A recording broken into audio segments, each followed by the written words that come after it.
Hebreus capítulo 5. Cada grande sacerdote é escolhido entre os homens e nomeados para servir a Deus em favor do povo, apresentando a Deus ofertas e sacrifícios pelos pecados.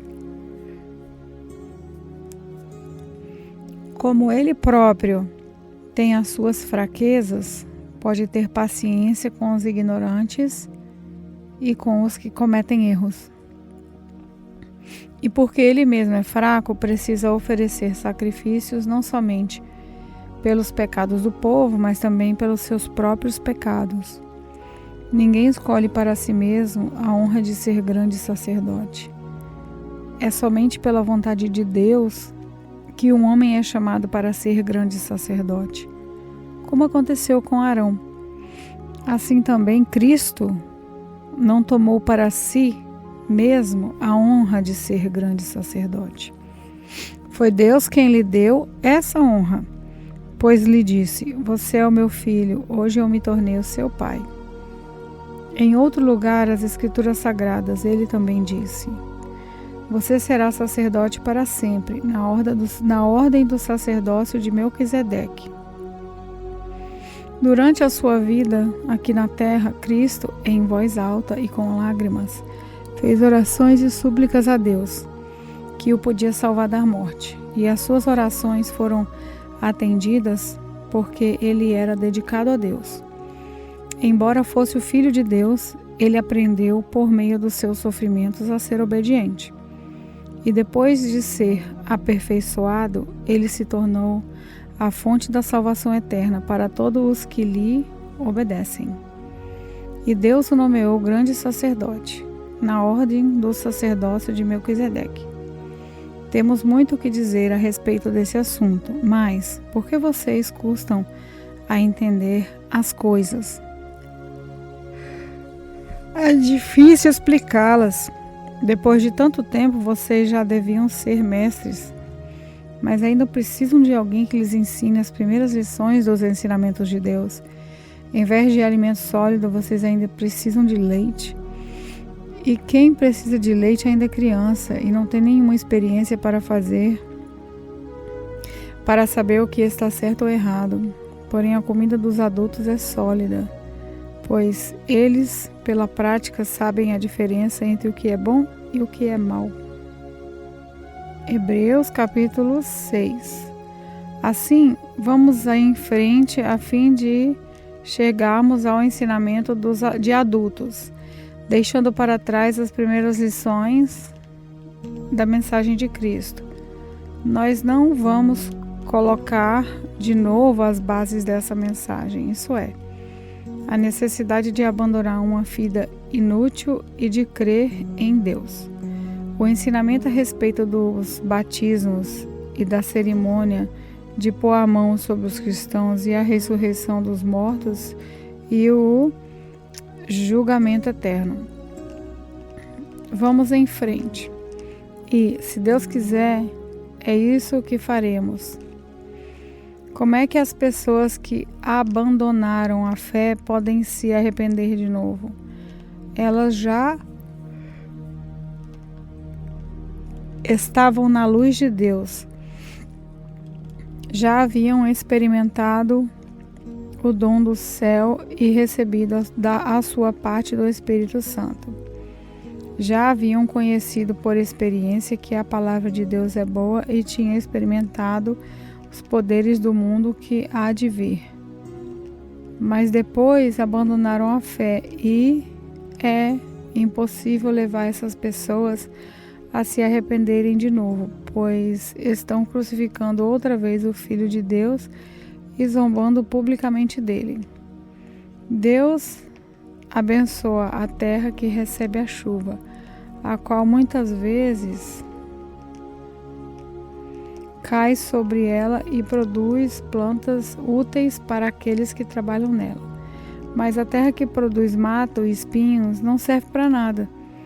Ela corre o perigo de ser amaldiçoada por Deus e acaba sendo queimada. Porém, ainda que falemos dessa maneira, Meus queridos irmãos, estamos certos de que vocês têm as melhores bênçãos que vêm da salvação. Deus não é injusto.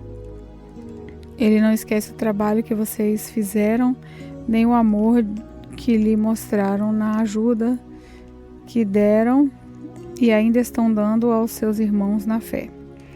O nosso profundo desejo é que cada um de vocês continue com entusiasmo até o fim, para que, de fato, recebam o que esperam. Não queremos que se tornem preguiçosos, mas que sejam como os que creem e têm paciência, para que assim recebam o que Deus prometeu. Deus fez a promessa a Abraão e jurou cumpri-la. E, como não havia ninguém maior do que ele mesmo, Deus jurou pelo seu próprio nome. Ele disse a Abraão: eu prometo que abençoarei você ricamente e lhe darei muitos descendentes. Abraão teve paciência e por isso recebeu o que Deus havia prometido. Quando alguém jura, usa o nome de uma pessoa que é maior do que ele, e o juramento acaba com qualquer discussão. Deus quis deixar bem claro aos que iam receber o que havia prometido que jamais mudaria a sua decisão. Por isso, junto com a promessa, fez o juramento. Portanto, há duas coisas que não podem ser mudadas. E a respeito delas, Deus não pode mentir. E assim nós que encontramos segurança nele, nos sentimos muito encorajados a nos manter firmes na esperança que nos foi dada. Essa esperança mantém segura e firme a nossa vida. Assim como a âncora mantém seguro o barco, ela passa pela cortina do templo do céu e entra no lugar santíssimo celestial. Foi lá que, para o nosso bem, Jesus entrou antes de nós, e ele se tornou para sempre o grande sacerdote, na ordem do sacerdócio de Melquisedeque. Hebreus capítulo 7. Esse Melquisedeque era rei da cidade de Salém e sacerdote do Rei Altíssimo. Quando Abraão estava voltando da batalha em que matou os reis, Melquisedeque foi ao encontro dele e o abençoou. Abraão lhe deu a 10ª parte de tudo o que havia tomado dos inimigos na batalha. O nome de Melquisedeque quer dizer, primeiramente, Rei da Justiça.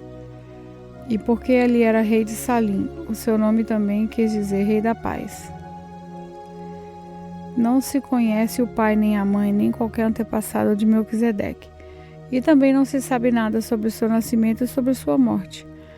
Por ser como o Filho de Deus, ele continua sacerdote para sempre. Vejam como Melquisedeque era grande. Abraão, o patriarca, lhe deu a 10ª parte de tudo o que havia tomado dos inimigos da batalha. Conforme a lei de Moisés, os sacerdotes que são descendentes de Levi têm a obrigação de receber do povo a 10ª parte de tudo. Eles recebem dos seus próprios patrícios, embora estes também sejam descendentes de Abraão. Melquisedeque não era descendente de Levi, mas recebeu a 10ª parte daquilo que Abraão havia tomado na batalha e o abençoou.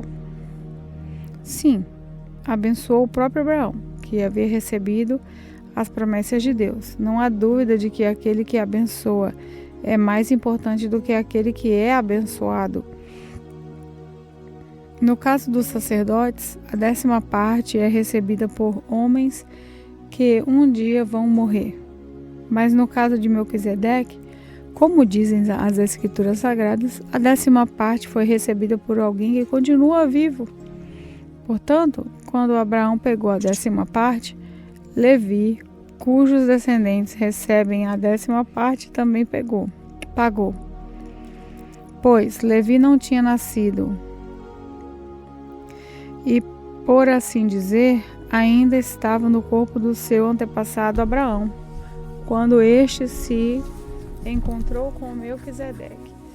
A lei do povo de Israel recebeu-se baseada no sacerdote dos levitas. Ora, se o trabalho dos sacerdotes levitas tivesse sido perfeito, não havia necessidade de aparecer outro tipo de sacerdote, da ordem do sacerdócio de Melquisedeque, e não da ordem de Arão. Pois, quando se muda o sacerdócio, a lei também precisa ser mudada. E o nosso Senhor Jesus, a respeito de quem são ditas essas coisas, pertencia a outra tribo, e nenhum membro dessa tribo jamais serviu como sacerdote. É sabido que, por nascimento, Jesus, o nosso Senhor, pertencia à tribo de Judá. E Moisés não disse nada dessa tribo quando falou a respeito dos sacerdotes. E tudo isso se torna bem claro, pois surgiu um sacerdote diferente, parecido com Melquisedeque. Ele não foi feito sacerdote pela lei ou regras humanas, porém se tornou sacerdote por meio do poder de uma vida que não tem fim. Porque as Escrituras Sagradas dizem: você será sacerdote para sempre, na ordem do sacerdote Melquisedeque. Assim, a regra antiga foi anulada porque era fraca e inútil, pois a lei não podia aperfeiçoar nada. Mas agora Deus nos deu uma esperança melhor, por meio da qual chegamos perto dele. Além disso, há o juramento de Deus. Não houve juramento quando os outros sacerdotes tornaram sacerdotes. Porém, houve juramento quando Jesus se tornou sacerdote, pois Deus disse: o Senhor jurou que não voltará atrás. Ele disse: você será sacerdote para sempre. Portanto, essa diferença também faz com que Jesus seja a garantia de uma aliança melhor. Há ainda outra diferença. Os outros sacerdotes foram muitos porque morriam e não podiam continuar o seu trabalho. Mas Jesus vive para sempre e o seu sacerdócio não passa para ninguém. E por isso ele pode, hoje e sempre, salvar as pessoas que vão a Deus por meio dele, porque Jesus vive para sempre, a fim de pedir a Deus em favor delas. Por isso Jesus é o grande sacerdote de quem necessitamos. Ele é o perfeito e não tem nenhum pecado ou falha. Ele foi separado por pecadores e levados acima dos céus. Ele não é como os outros grandes sacerdotes. Não precisa oferecer sacrifícios todos os dias, primeiro pelos seus próprios pecados e depois pelos pecados do povo. Ele ofereceu um sacrifício uma vez por todas, quando se ofereceu a si mesmo.